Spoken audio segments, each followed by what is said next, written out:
আদিল, বলছিলাম যে তোমার কিছু হয়েছে, মানে তোমার কি মনটা খারাপ? কই না তো। আচ্ছা বলছি, ওই ক্রেজিটার কথা না তুমি কিছু মাইন্ড করো না, ও তো ওরকমই। আসলে কি জানো তো, ও না সবসময় লেখাপড়া করতে ভালোবাসে, আর আমি একদম ভালোবাসি না, তাই হয়তো ওরমভাবে তোমার সাথে রিয়াক্ট করলো। আচ্ছা গুনগুন, তুমি কি এত রাতে এখানে আমাকে কনসোল করতে এসছো? এই না না, আমি তোমাকে কনসোল করতে আসিনি। আসলে মানে বাড়ির সবার না খুব খারাপ লেগেছে, আর সবাই খুব অবাকও হয়েছে ও যেভাবে তোমার ওই খাবারটা রিফিউজ করলো। ইটস ওকে গুনগুন, হতেই পারে বাবিন্দার হয়তো ভালো লাগে না বিরিয়ানি খেতে, কি আর করা যাবে। বলছিলাম যে ও আজকে যেভাবে তোমার সাথে বিহেভ করেছে তার জন্য আই এম রিয়েলি সরি। তুমি কেন সরি বলছো বলো তো?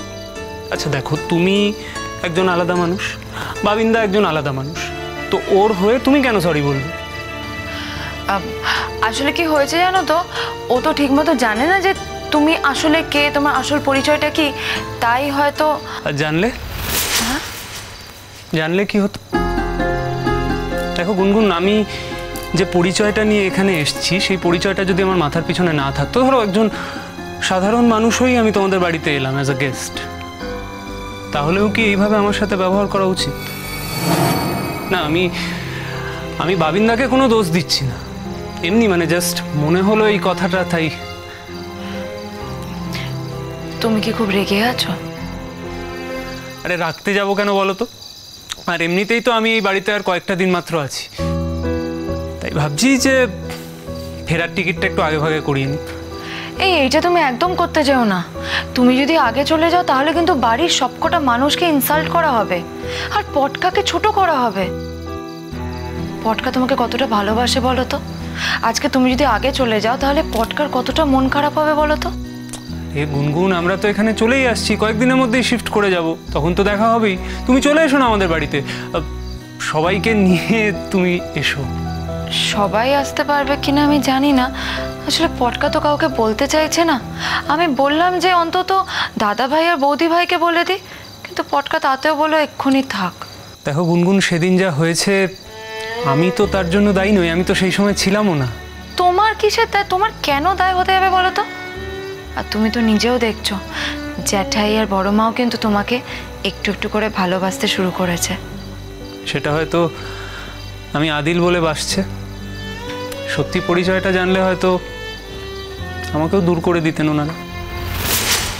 আমারই ভুল হয়েছে গুনগুন, আমার সত্যি পরিচয়টা সবার কাছে গোপন করে আমার এখানে থাকা একদম উচিত হয়নি। আদিল, তুমি এভাবে কেন কথা বলছো? তুমি দেখো একদিন জ্যাঠাই বড় মা ঠিক মেনে নেবে, আমি বলছি তোমাকে, ওরা ঠিক মেনে নেবে। তুমি জানো ওদেরও না খুব কষ্ট হয় ভেতরে ভেতরে, আমি খুব ভালো করে জানি যে ওদের কতটা কষ্ট হয়, কিন্তু ওরা না মুখ ফুটে কিছু বলতে পারে না। ওদের যদি ভেতরে ভেতরে সত্যি কষ্ট হয় গুনগুন, তাহলে তো ওদের উচিত আমার বাবা মাকে গিয়ে সরি বলা, তাই না? একজন মানুষকে জাস্ট তার ধর্মের কারণে আলাদা করে দেওয়া যায় না, একজন মানুষকে তার ধর্মের কারণে এইভাবে শাস্তি দেওয়া যায় না, এটা তো ওদের বুঝতে হবে, তাই না? অবশ্য এই পৃথিবীতে এমন অনেক মানুষই থাকেন যারা এসব কিছুই বোঝেন না, তারা মনে করেন তারা যা করেছেন সেটাই ঠিক, হয়তো তোমার জেঠু আর বড় মাও সেটাই মনে করে। আমি তোমাকে আজকে কথা দিচ্ছি, ওদের আমি এ বাড়িতে ফিরিয়ে আনবই। না গুনু, আমি আমার মাকে আর এই বাড়িতে আসতে দিতে পারি না, আমি আমার মাকে আর অপমানিত হতে দিতে চাই না গুনু। আমার মা খুব অসুস্থ, কেন জানো? কারণ আমার মায়ের মনের মধ্যে একটাই কষ্ট, যে তার বাড়ির লোক, তার নিজের পরিবারের লোক তাকে মর্যাদাই দেয়নি, তাকে নিজেদের থেকে দূরে করে রেখেছে এতগুলো বছর। এই পরিবারের কাছে তো আমার মা মৃত, তাই না? আদিল, আমি তোমাকে বলছি, দেখো সব ঠিক হয়ে যাবে, আমি তোমাকে কথা দিচ্ছি সব ঠিক হয়ে যাবে। যা এতদিনেও ঠিক হয়নি, আমার মনে হয় না সেটা হঠাৎ করে ঠিক হয়ে যাবে গুনগুন, এটা রূপকথার গল্প নয়।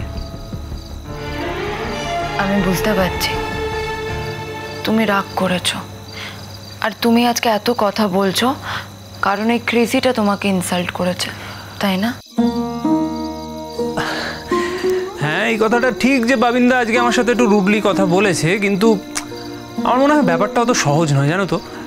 আসলে দেখো, তোমার সাথে আমার এই যে একটা মেলামেশা হয়েছে, একটা হেলদি বন্ধুত্ব হয়েছে, এইটা হয়তো বাবিনদা ঠিক বুঝতে পারছে না, তাই হয়তো বিরক্ত হয়ে আছে। না না, তুমি ভুল বুঝো, ওরকম কোনো ব্যাপারই নেই। ওর আমার ওপর কোনো টান ফান নেই। হ্যাঁ, মানে তুমি তো বুঝতেই পারছো এতদিন থেকে যে ওর আর আমার কোনো জিনিসের ম্যাচই নেই। তুমি একটা জিনিস জানো না, তাই হয়তো এভাবে ভাবছো। আসলে আমাদের বিয়েটা না জোর করে হয়েছিল। আমার ড্যাডি আমাকে জোর করেছিল ওকে বিয়ে করতে, তাই আমি ওকে বিয়ে করতে বাধ্য হয়েছিলাম। আর জ্যাঠাই ওকে জোর করেছিল আমাকে বিয়ে করতে, তাই আজকে ও আমাকে বিয়েটা করতে বাধ্য হয়েছিল। ঠিক তখনই ড্যাডির সাথে আমার একটা ডিল হয় যে আমি যদি এবার পরীক্ষায় পাশ করে ফার্স্ট ক্লাস পেতে পারি, তাহলে আমি এই বাড়ি ছেড়ে চলে যেতে পারবো। এসব কি কথা, কি বলছো গুনগুন? ঠিকই বলছি। তারপর আমি এই বাড়িতে থাকা শুরু করলাম। এই বাড়ির প্রত্যেকটা মানুষ এত ভালো না, ওরা আমাকে এত ভালোবাসে, আমিও ওদেরকে ভালোবেসে ফেললাম। একটু তো ক্রেজিকেও ভালোবেসে ফেললাম। তাই আমি ভাবলাম যে আমার লেখাপড়া করে কি হবে, ফার্স্ট ক্লাস পেয়ে কি হবে, আমাকে তো আর এই বাড়ি ছেড়ে চলে যেতে হচ্ছে না। কিন্তু ক্রেজি আমাকে চোখে আঙুল দিয়ে দেখালো যে আমাকে লেখাপড়াটা করতেই হবে, আমাকে ফার্স্ট ক্লাসটা পেতেই হবে, কারণ আমাকে বাড়ি ছেড়ে চলে যেতেই হবে। তুমি যে মনে করছো না যে আমাদের বন্ধুত্ব দেখে হয়তো রাগ করছে, রেগে যাচ্ছে, আসলে তা না। ও কেন রাগ করছে তুমি জানো? কারণ ও ভাবছে যে আমি লেখাপড়া করছি না, আর আজকে আমি না লেখাপড়া করলে আমি ফার্স্ট ক্লাস পাবো না, আর আমি ফার্স্ট ক্লাস না পেলে বাড়ি থেকেও যাবো না, তাই রাগ করছে। তুমি তো একটা কথা জানোই না, অন্য একজনকে ভালোবাসে। ছি গুনগুন, এমন কথা বলতে আছে বাবিনদা সম্পর্কে? ঠিক বলছি। তিন্নি দিদি, আমার পিস্তত দিদি, ওর সঙ্গে চাকরি করে, ওকে ভালোবাসে। আর দেখবে আমি যখন এই বাড়িটা ছেড়ে চলে যাবো না, ওরা বিয়ে করে নেবে।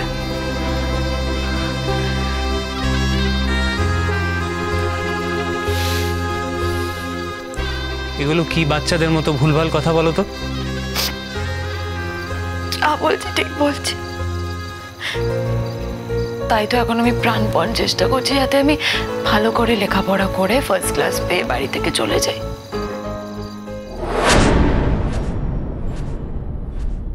আদিল, শোনো না প্লিজ, তুমি ক্রেজির কথা রাগ করো না। তুমি এত তাড়াতাড়ি এখান থেকে যেও না। আমি তো ভাবছিলাম আরো কয়েকটা দিন বলবো তোমাকে থাকতে। গুনগুন, কি হয়েছে? বাবিনদা তুমি দাঁড়িয়ে রয়েছো কেন? বসো না প্লিজ। না, রাত 12:30টার সময় আড্ডা মারার ইচ্ছে নেই আমার।